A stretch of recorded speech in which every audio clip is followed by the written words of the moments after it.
All right, hey there, folks. I hope everyone is doing well and ready to have some fun. Well, it's been great to get back out there doing conventions and readings and seeing everyone in person again. But since we can't go to them all, I figured I'd keep bringing book tour to you. So welcome to Russ's Rockin Rollercoaster, Season 8, Intriguing Interviews with Creative Minds. Well, if you're here tonight, then you, like me, are Star Wars fans. And how can you be a Star Wars fan and not be excited to revisit our favorite wise and loyal Jedi during those lost years? That's why tonight we'll be firing up the lightsabers with Star Wars Obi Wan Kenobi. On our panel tonight is Krasava Myers, an author, entertainment journalist, and chief editor of the Star Wars news entertainment website, Scavenger's Holocron. Welcome back, Krasava. Hi, thanks for inviting me back. It's great to be here. All right, great to see you. All right, also on our panel tonight is my pal and fellow music lover, Lou Tambone. Lou is a freelance writer, editor, independent musician, and UX designer. Lou has been published in anthologies covering the Planet of the Apes, X-Files, G.I. Joe, Batman, and Star Wars franchises. His editing credits include work on Blade Runner, Battlestar Galactica, and one of my all-time personal favorites, Hellblazer. Welcome back, Lou. Thank you, Russ. Great to be here. Hello, everybody.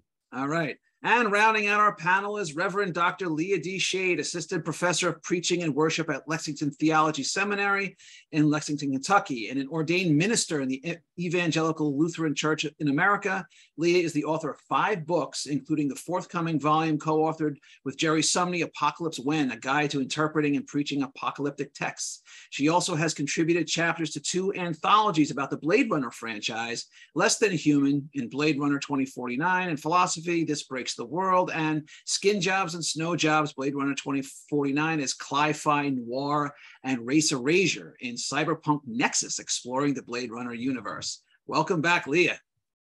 Hey, Russ, it's great to be back with you again. All right, always great to have you on the show. All right, just a heads up to the folks at home.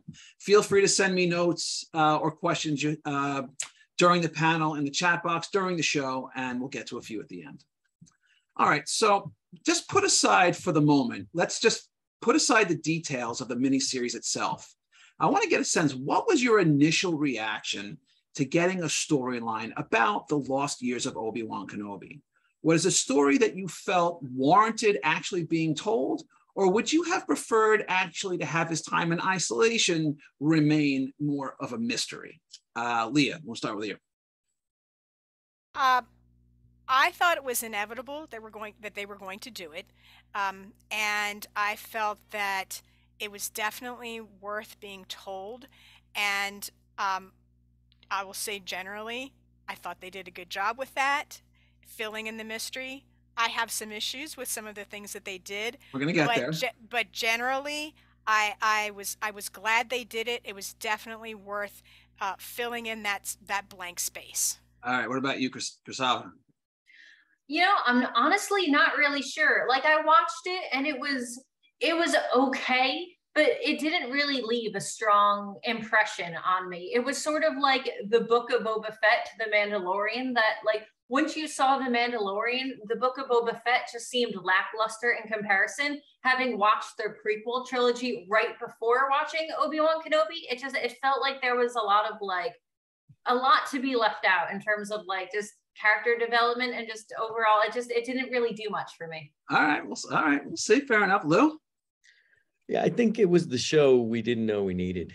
That was my impression. I wasn't so excited about it at first, but I know all the fans wanted it, and everybody was clamoring for a Kenobi and a Yoda and a Boba Fett. I think those were like the big ones.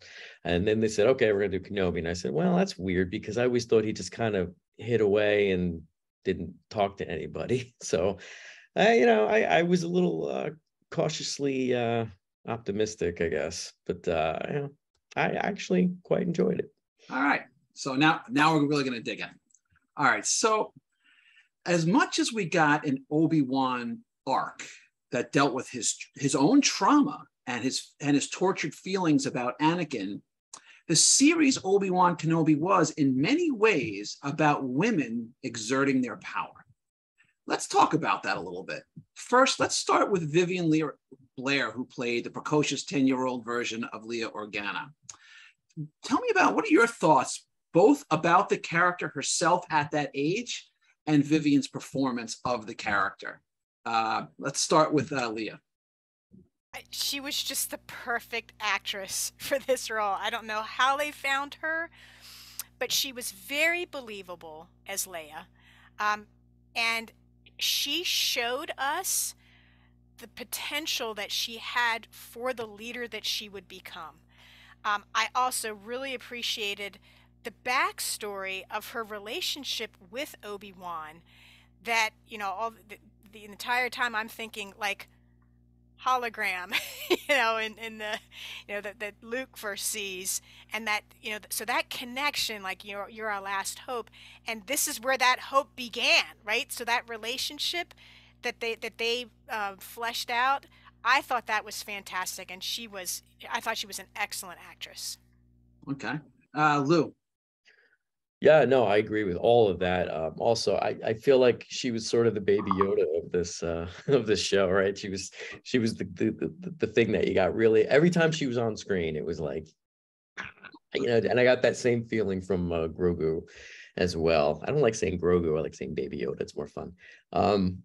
Yeah, and she's just absolutely perfect in every way. And it's hard to write kids. As writers, you guys probably know this. It's hard to write because your brain goes to adult, you know, and you start writing dialogue and you go, well, that's not how kids talk, right?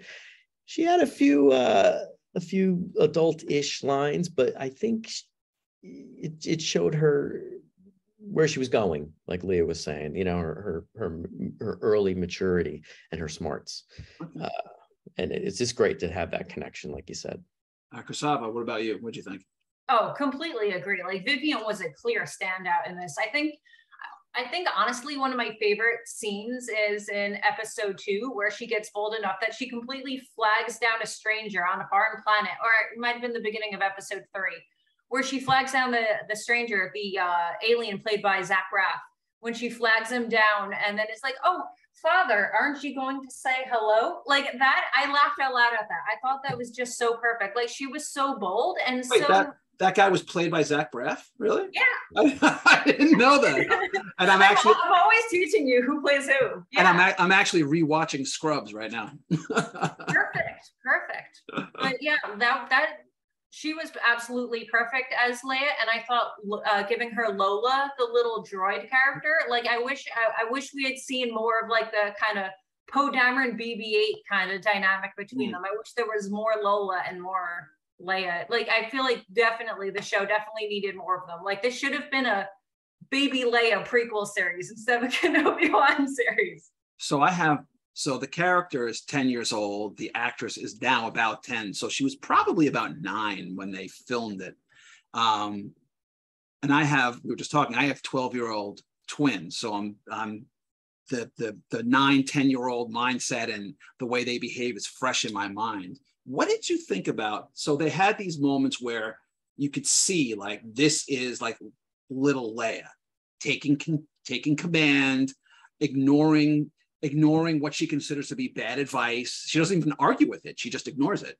And she does what she wants and she moves forward. And yet those are other scenes where, you know, she has her little pet toy, which is, I mean, it's essentially like it's a mechanical pet in a way.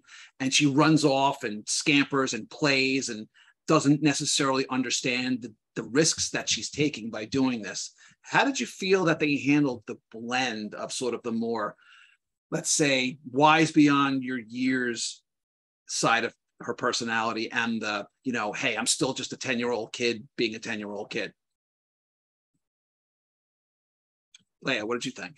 Yeah, actually, you described it so well, Russ. I mean, you actually really captured exactly what, there was a lot of responsibility put on this young actress to do exactly what you just described. And I have not done my homework on Vivian Lyra Blair. I don't know how much she watched the old episodes, studied, you know, studied those movies, studied her character. I don't know that, or if she just naturally came to the role and you know, brought her own creativity to it. I'm hoping, Krasava, because you're like the, you know, research genius with this kind of thing. I hope you've done some of that to answer those questions. But whatever she did or did not do, it was magic. I mean, sometimes that happens in cinema where like the actress just gets it, has that spark, and is able to carry the weight of what was done in the future, like with what Carrie Fisher did, but also bring her own interpretation to that. I mean, that is incredible for an actress that young to be able to do. Very, very precocious. All right, so Indira Varma played Reform Empire loyalist turned rebel spy Tala Durth. In the movies, so we got a stormtrooper turned rebel storyline with Finn, although I think it's fair to say that he, and thereby the fans, kind of got shortchanged in his overall arc. What was your take on Tala's storyline? Lou, what'd you think? Let's go to someone else on that one. I haven't done my homework on that. Go right ahead. All right, go ahead, Krasava. I actually did do my homework on that. I was actually reading an interview from the actress who was talking about how in the initial versions of the script that it was supposed to be a love story between her and Kenobi. And she kind of played that up a little bit. Obviously, in the final version, they sort of cast that out and, focused more on, the duality between, the rebellion and the empire. But she did, I feel like most people did sort of sense there was something going on between them. And she admitted that, yeah, she did play that up because in the early versions of the script, there was supposed to be a love story there that they kind of shied away from. Interesting. Leah? Yeah, there was definitely that tension there, and the sacrifice at the end. I have to say that, I mean, I understand why it had to happen the way it happened. I wish that relationship could have been developed a little more, because I felt there was good chemistry there, and I would have liked to have seen more development. So I was actually a little. It's like, oh, that's all we get. So I thought she was particularly strong. Yeah. And had their and almost seems like it's worth its own little side story. All right, so let's get to what has become, but absolutely should not be, the most controversial character. Yep. Third sister Reva Savander, played by Emmy-winning actress Moses Ingram. Now, Reva was an intense, almost seething character throughout who, in my mind, had legitimate motivations driving her, even if they became quite destructive. There's some complex issues going on with Reva. Talk to me about her. Krasava, what do you got? Oh, no, we got to go to Leia first on this one, because from the moment you talked about this, I was like, I need to hear what she has to say. All right, I was like waiting for that. Okay, fair enough. I was so happy to see a woman of color finally get a meaty role in the Star Wars universe. And I'm not surprised at all at the flack she got for being that very person. I mean, it was just, I mean, this is the time that we're living in, so we shouldn't be shocked. But it's shocking, the kind of negative pushback that she got. But I have to say, she is exactly the actress that we needed. And I'm picking up on your line, Lou.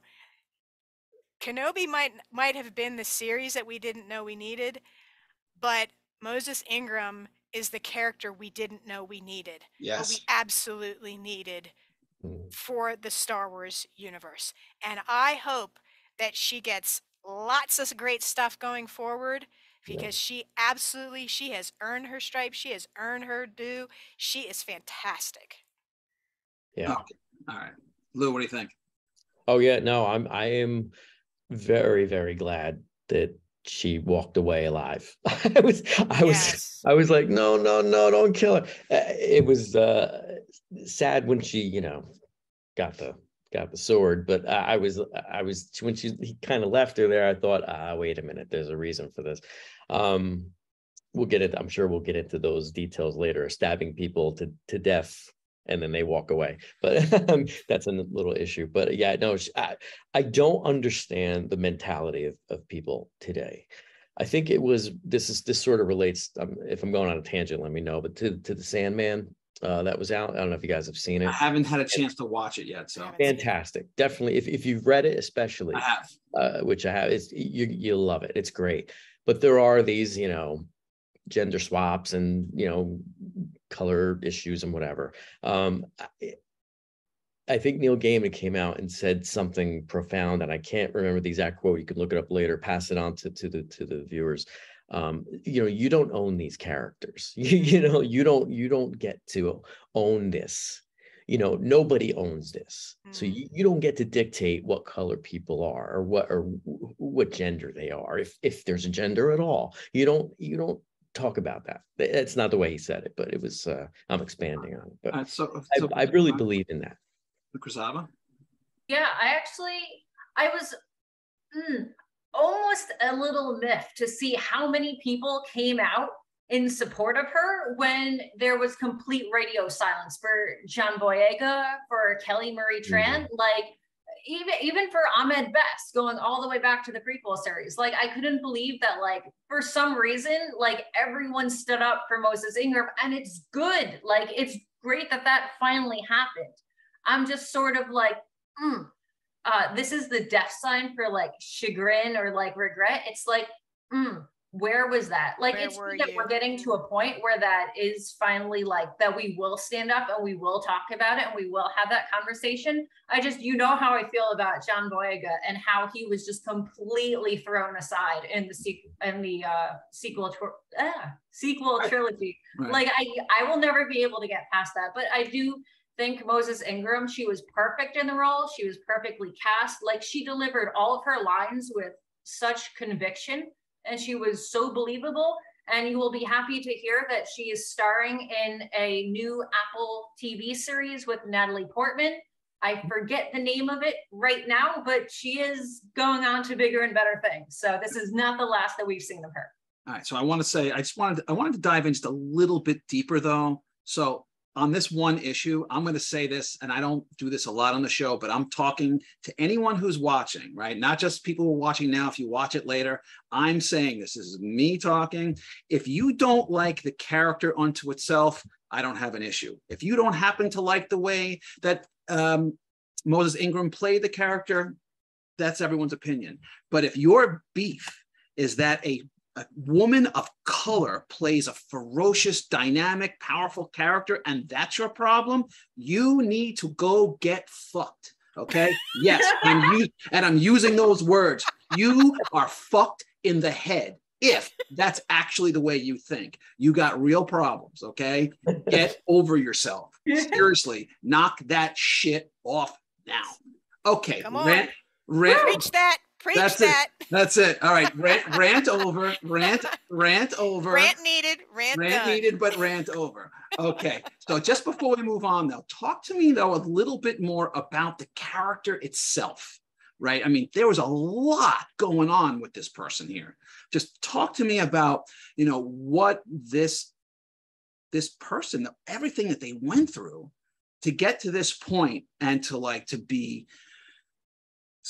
cunning and ruthless and having to be member of of this dark warlord because she wants to get close enough to take him down. I mean, you can't, that's not just something where you're like, well, I'll sort of hide in plain sight. I mean, this is about as dangerous a game that you could possibly, I mean, you are trying to go up and sneak around against Darth Vader.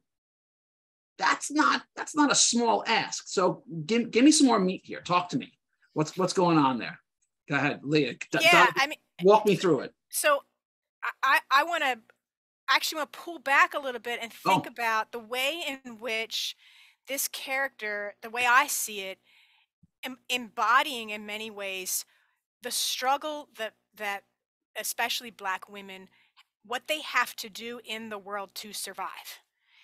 And all those things that you just described, the cunning, sometimes the ruthlessness, using their physicality, like thinking 3-4 steps ahead in order to just survive.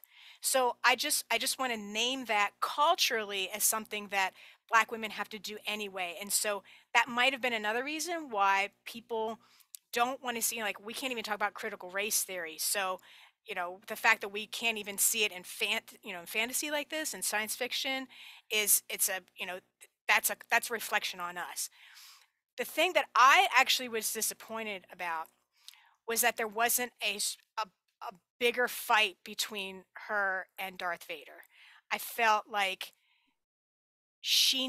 there needed to be more, she needed to be a more formidable opponent, and he just kind of tossed her aside, and I was a little disappointed in the way that was handled. I just didn't feel like there was enough given to her in that moment to Hmm. really make her a contender.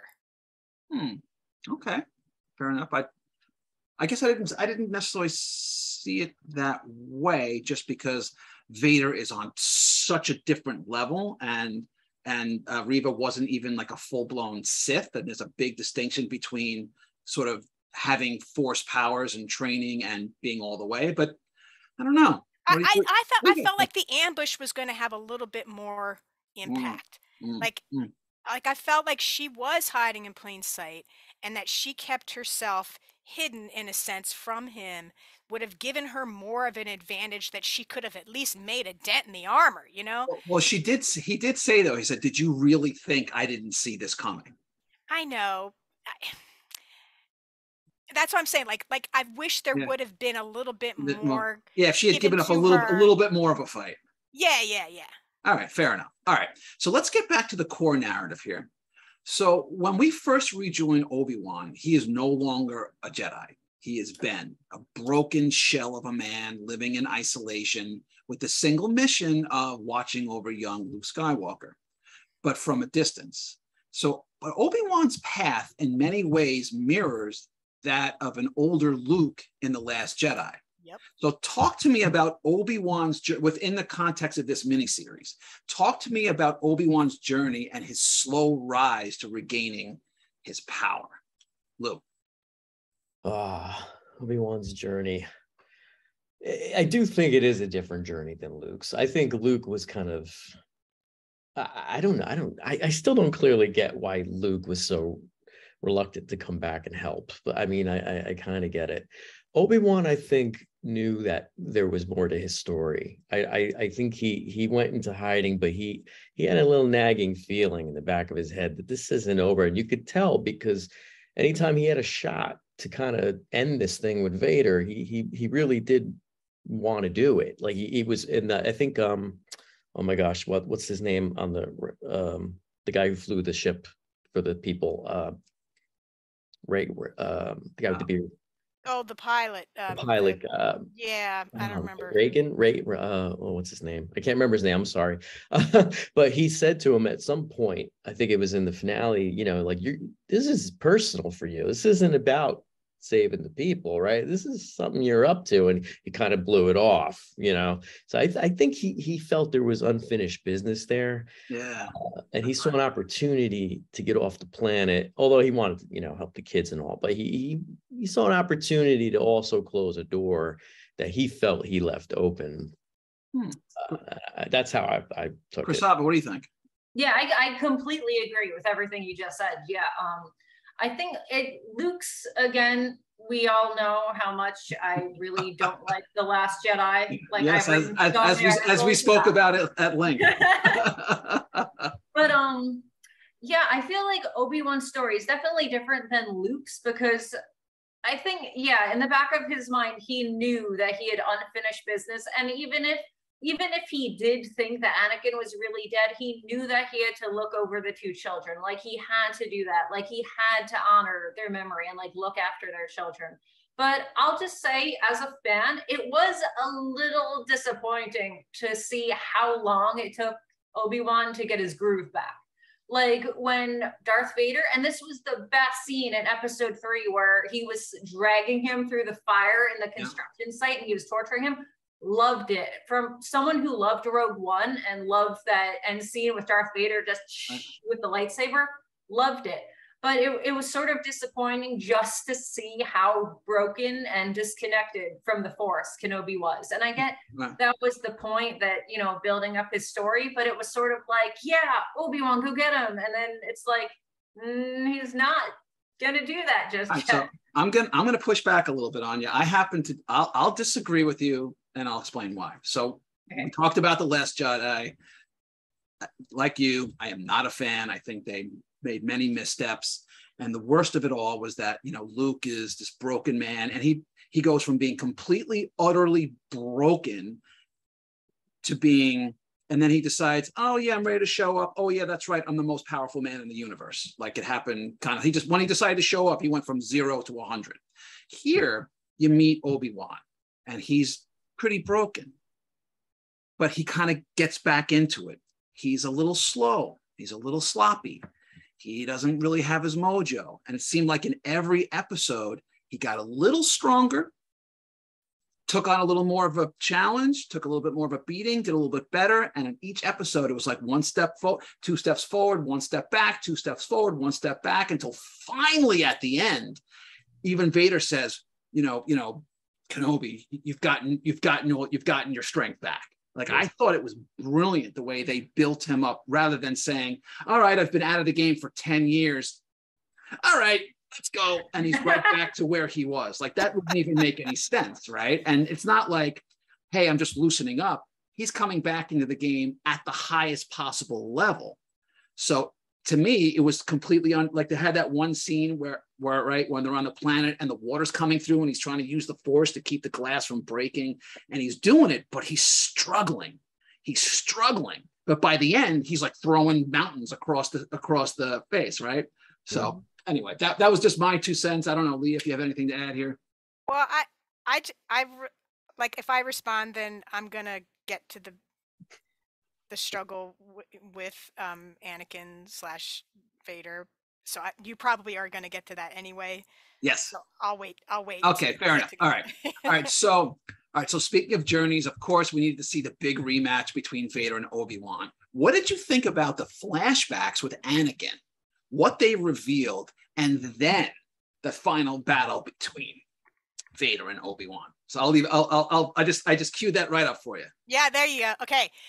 I loved that episode where you saw the 2 of them fighting in that flashback, and the cross hatching of what Obi-Wan remembered about how Anakin thinks and his Achilles heel, and that to me was the best episode. I thought that Hayden Christensen was great in that.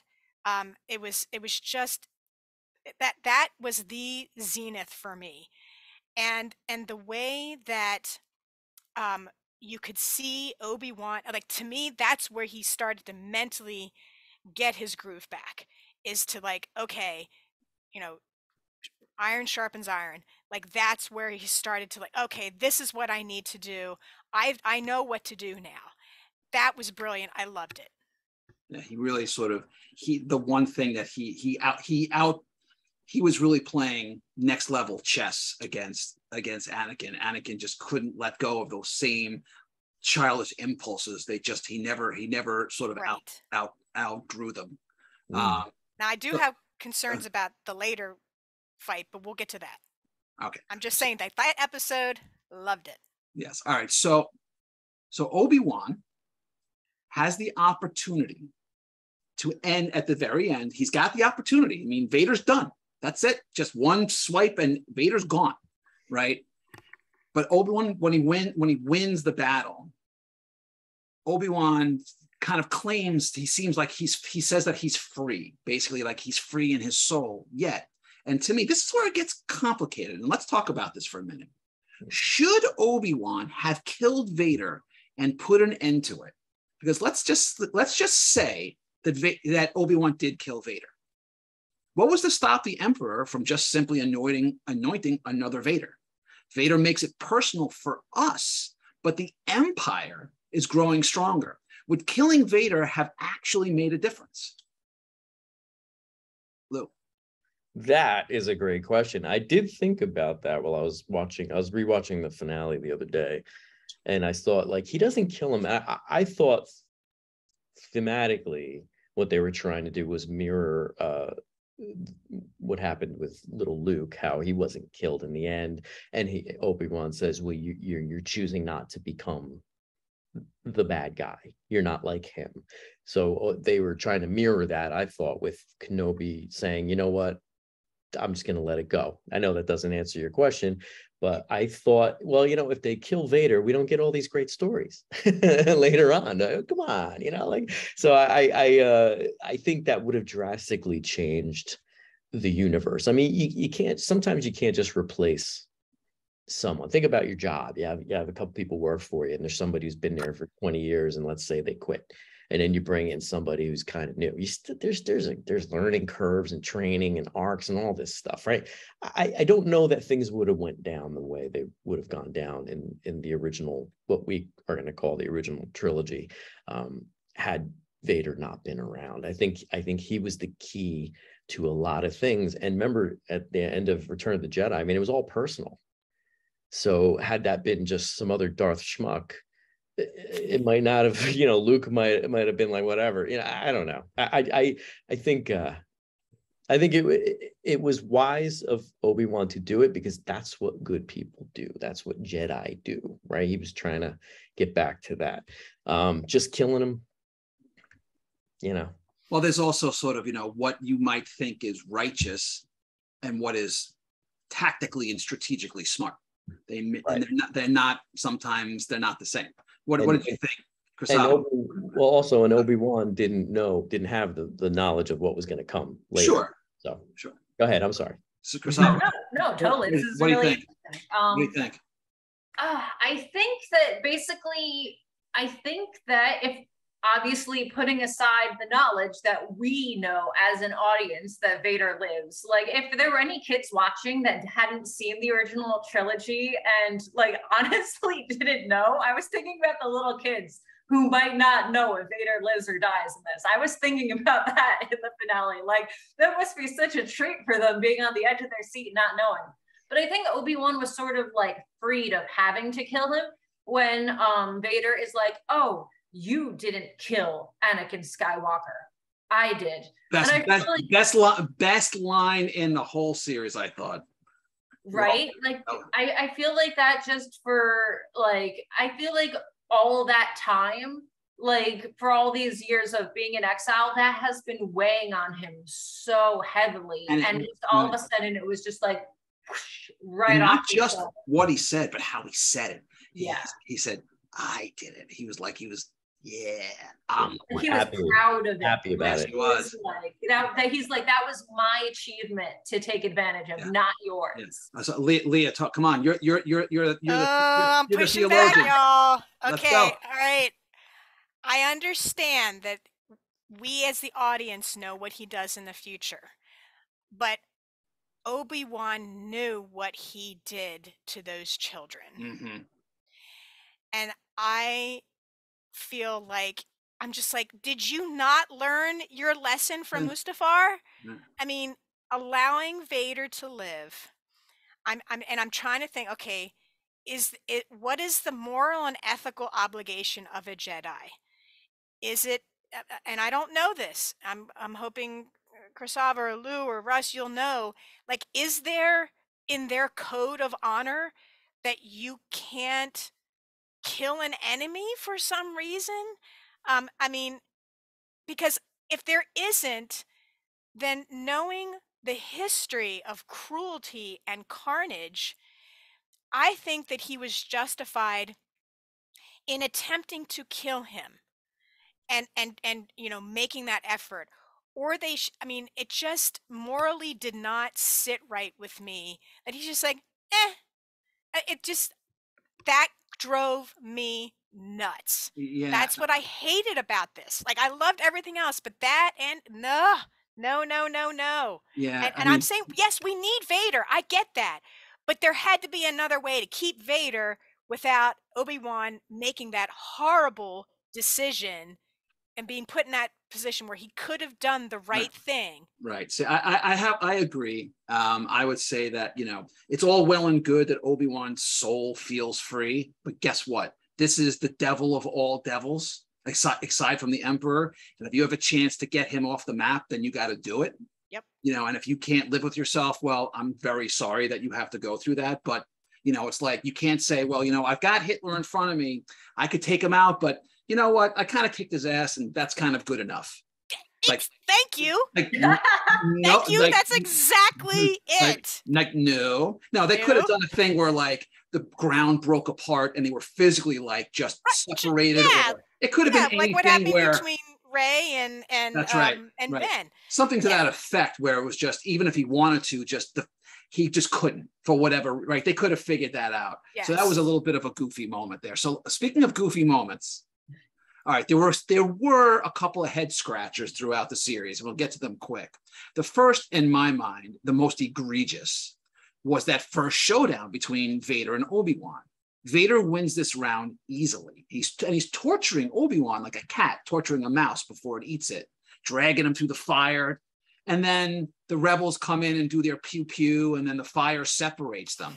Right, so like a guy who can literally pull a rocketing spaceship from launching off a planet with his force, can pull it back, but he can't walk through a little fire.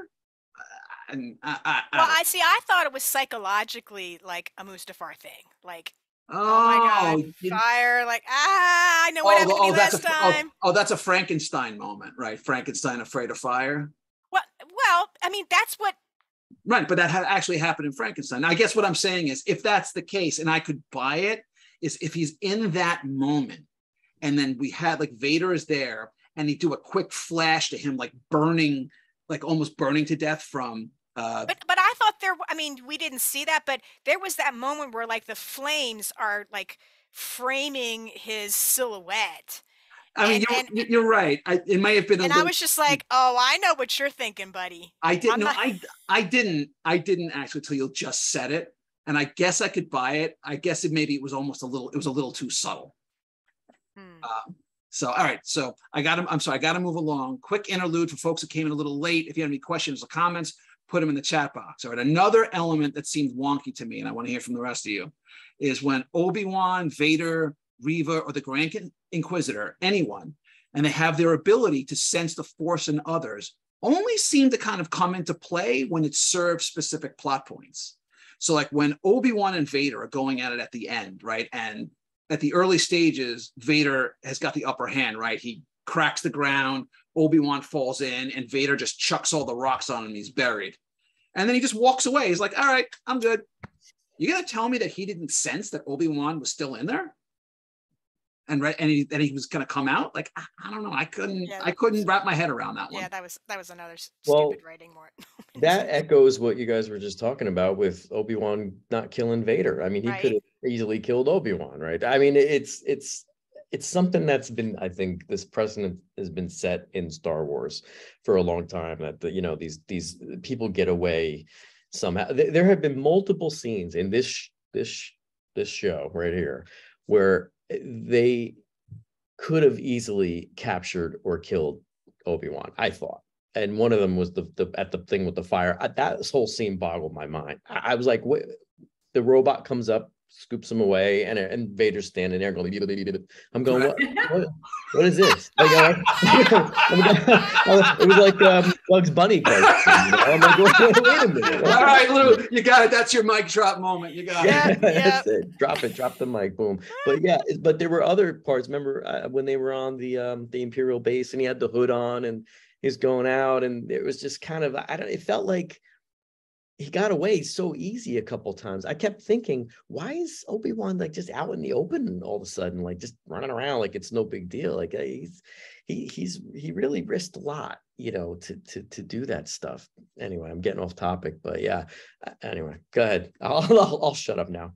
All right. So one complaint, and we're going into it a little bit right now, but I want to talk about it for a second, that I've heard many, many times, including right now, was that the stakes weren't high enough because we knew going in, we already knew that Vader, Obi-Wan, Luke, Leia, Uncle Owen, Aunt Beru, we know they all survive. We already know this. So here's my question.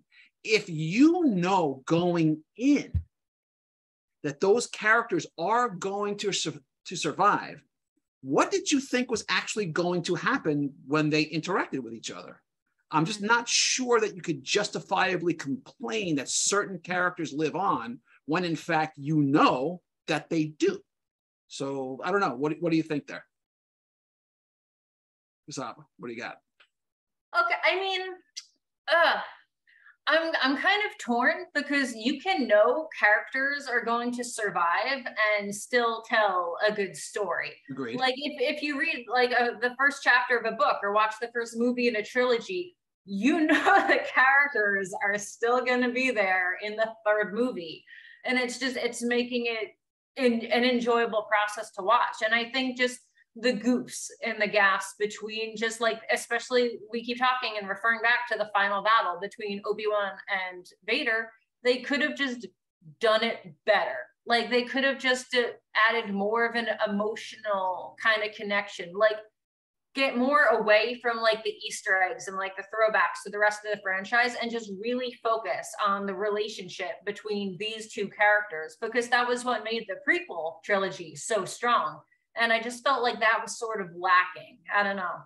So I'll one quick thought I'll say, if you want to see a master class in how to do a prequel series, watch Breaking Bad and then go watch Better Call Saul.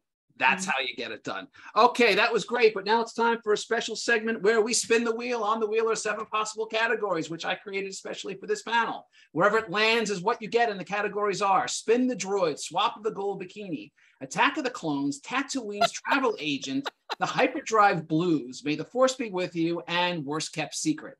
All right, Krasava, you're up first. You ready? Oh, no. Oh, yes. Here we go. I got the gold bikini last time, and I said put it on Grogu, and everyone hated me for it. So hopefully that's going to come up again. I forgot about that. Okay. All right. I've not been able to live that down. My friends will not let me forget that. All right. So you got the hyperdrive blues. All right. Star Wars has a long history of hyperdrives being knocked offline at critical moments. Have you had any suggestions for the engineers? What would it be? What kind of question is that? Turn it off and then turn it back on again. Reboot. Force quit. Force quit. That is classic. Okay. All right. All right. Big Lou, you ready? All right, let's do it. All right. All right. You're up. Oh boy. Okay. What do we got? All right. Round and round.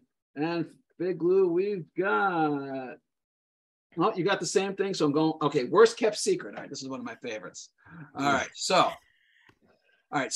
the entire backbone of the Skywalker saga, including an Obi Wan Kenobi, is that Darth Vader and his minions are on the hunt for Obi-Wan, who was charged with protecting young Luke. Leia's name was changed to Organa. If you were trying to stay hidden from Darth Vader, aka Anakin Skywalker, what name would you give to Luke Skywalker? Because as is, it's kind of the worst kept secret. No? Yeah, I would have called him like, you know, Georgie Lucas or something. Like you got to get another kind of a name, right? Jorge Lucas. That's how you do it. Oh, Jorge Luke. Okay. Jorge All right. Lucas. Perfect. Okay. Good. You got it. All right. You nailed it. All right, Leah, you're up. All right. Okay. Jorge. That's twice. That's twice you got me. That's twice. Okay, Tatooine's travel agent. All right, here we go. Okay, Tatooine, as far as we've been shown, is a fairly desolate desert planet with very little to offer. And yet, it seems to be a hotbed of Jedi-related activity. If you were Tatooine's travel agents, how would you sell this desolate planet to your customers? Oh my gosh. What's the giant thing that sucks everything down in? Moisture evaporator. No. With the teeth that. The Sarlacc pit. Oh, yeah. We won't send you there. Okay. All right. Fair enough. Beautiful beaches. We won't send you there. Beautiful beaches. No Sarlacc pit. Okay. Okay. Great. All right. So now, All right, we're up to the next section where we're going to pick your poison. Okay, you've got choices A, B, or C. I'm not going to tell you what they are. All right, Lou, you're up first. Pick A, B, or C. I'm going to go with B. With B. All right, you got the writer's room. All right, even though we're getting an incredible amount of new Star Wars these days, it never feels like enough. If you were invited into any of the writers' rooms for the current or future Star Wars shows or movies, what piece of advice would you give to them about Star Wars, or what request do you have of them? Forget what you know. Stop trying to tie in every cartoon and every single thing that has ever happened into your show. Give me a new show with new people and new characters that I can grow to love. That's that's one of my biggest complaints about a lot of these shows is there's too much of like every cartoon and everybody's drawn into everything all the time. The galaxy is a big place.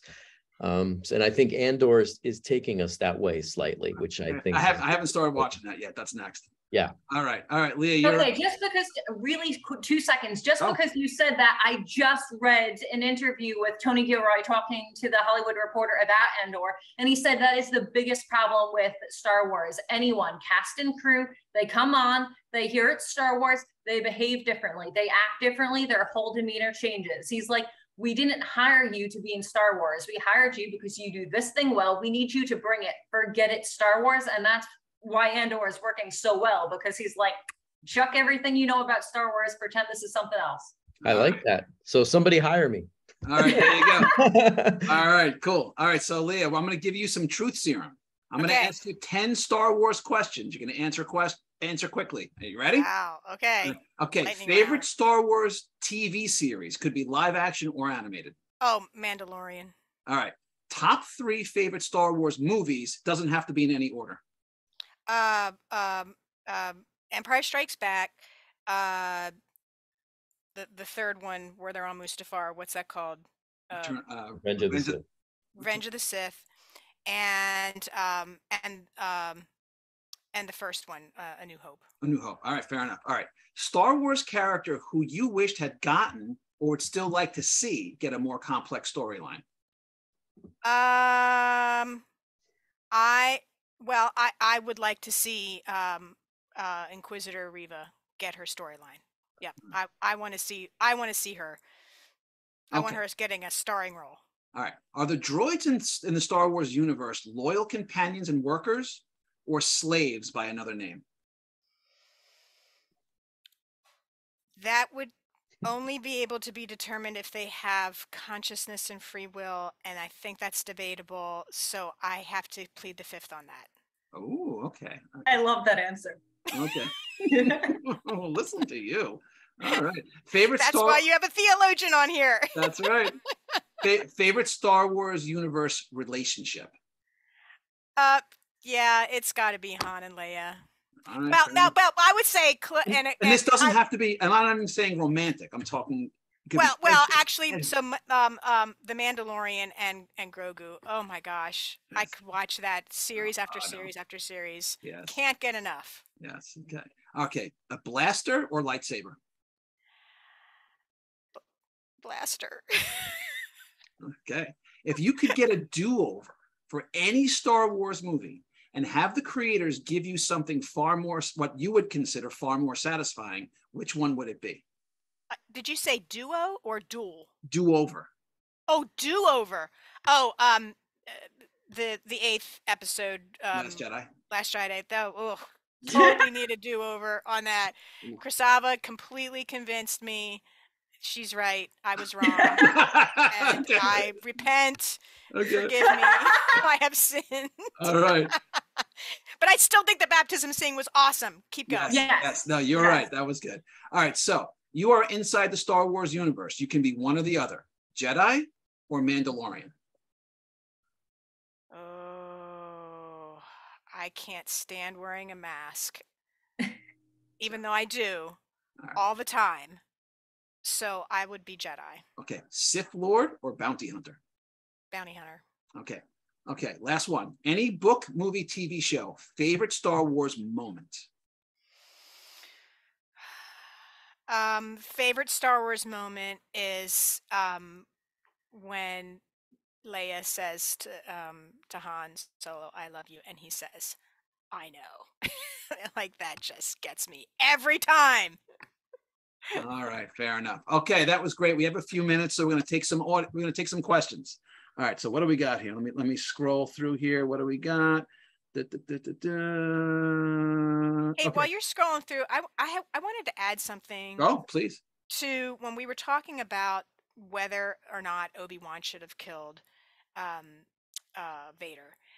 One thing that I was like thinking about, why didn't he? And I think it points to a larger problem, that there is no system of justice in this universe. Right and wrong is not determined by the rule of law. There's never any trial, no jury of peers. It's just individuals who fight it out over and over.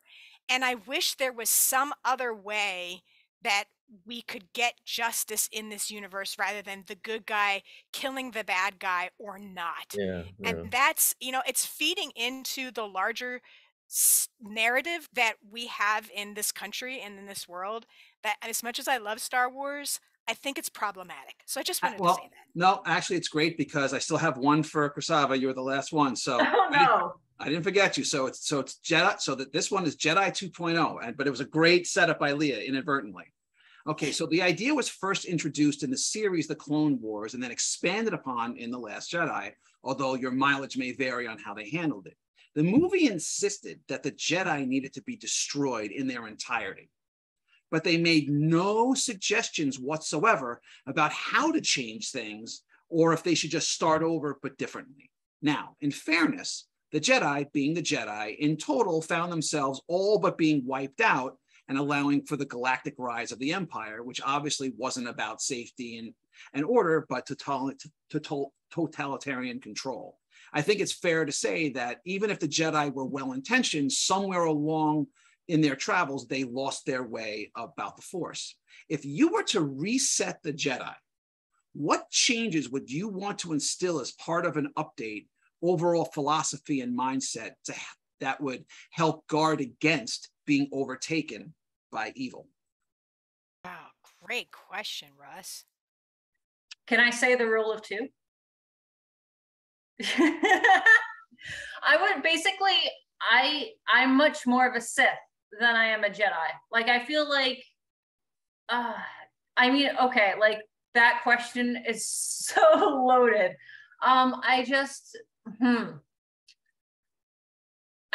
feel like there is no inherent system of right or wrong. There is no, like, I feel like they just need to get away from the duality of the Jedi and the Sith, because like Lee said, like, it's just, everyone is just killing each other left and right. The battles just keep being repeated. Like, there is no real sense of justice, really. I think the best thing that really came out of things was Luke forgiving Vader at the end of the original trilogy. Like, I feel like that act of compassion, I feel like the Jedi needs to, like, the Jedi code needs to be rewritten. That compassion, being compassionate towards yourself and being compassionate towards others, should be like the fundamental tenet, because I feel like that was also the problem in the prequel series, that Anakin was made to feel guilty for having human emotions, for like missing his mother. Yes. And it's so ridiculous on a basic fundamental level. There was no compassion for this young child that was whisked away to fulfill some grandiose destiny when he just wanted his mother. Like, thank you. Yeah. it's almost like a religious fundamentalism that we love the Jedi, but there is that kind of fundamentalist, like, it's this way or no way. And you see that the way Luke handles Grogu. And I'm so glad that Grogu did not make that, did not give in to that. Right. You're totally spot on with that. Go ahead, Lou. I didn't mean to interrupt you. Oh, no, that's okay. No, I lost my train of thought, actually. I mean, I think you're actually right. That moment, just real quick in The Mandalorian, when I think it was Boba Fett, whatever, when Luke says to Grogu, "You're going to have to pick." Like, you're saying to a child. Yes. A child. Yeah. I mean, Yes. an adult, Yes. a fully developed adult would struggle with that choice. And you're saying to a child whose brain has not physically even developed. They don't have life experience. And you're saying, okay, you have to pick one of two extreme choices that will define the entirety of your existence from this moment going forward. Yep. I mean, I mean, like, it's hard enough to pick between like vanilla and chocolate ice cream. Well, I remembered what I was going to say before real quick. Is about, I think all that stuff was done on purpose, of course, we know that, but it was done on purpose to show how the Jedi have fallen and how they are wrong and they've gotten jaded and old in their ways. For 1,000 years, they were the Guardians. They were the Star Wars police, like talking about how there's maybe no law and order. The Jedi were kind of tasked with that. But I think after 1,000 years, they just got so full of themselves and just kind of almost like the Empire. They just got so, what do they say in Andor, so fat and complacent that they didn't see the Sith coming. They didn't see this happening because they were just loud. And they got that whole thing about not having attachments and all that, like the emotions and all that. Everything's clouded and come on, that they got so stuck to the rule book that they fell. And I think that was all done on George the letter Lucas, of the law instead of the spirit of the law. All right. Yeah. So and I think that's what Lucas wanted to do, was to show that when you first see the Jedi, they're not really the Jedi of old. They're on the way out. So I would say, like, when you were asking the question, I can't remember who you asked it to, Russ, like, what would you like to see? I'd love to see an origin story, like, way before any of this, like how things were thousands of years ago. Mm-hmm. Like, that would be the best way to, like, well, it's funny you should say that. One of the comments is, I'd like to see a series just about the Force, covering its discovery, religion, and philosophy, explored to some level of depth comparable to a real religion. The only problem is a lot of their own personal views or internalizations of the Force, so anything they would do to spoil it for someone. But yes, that's right. It's sort of like no one at least, I don't know if it's in the books because I haven't read them, but at least on screen, there's never been, this is how we first kind of discovered the Force. This is kind of how we interpret it. This is our relationship with the Force and the way that we've learned to sort of, find balance and harmony and such and such. And as such, we have created a system that helps us honor those connections. Yeah, right? There needs to be like the origin stories like there are in the Bible with the Hebrew scriptures, we need that. Okay. I think that would be profound. All right, so we're running out of time, so I wanted one more question. What's a Star Wars series you want to see get made, whether it be completely original or based on the Legend series? One each. What do you got? I just said mine. Right. That's what I want to see. Lou, what do you want to see? What do you want to see? Little Leia grow up. What do you think, Krasava? There are so many.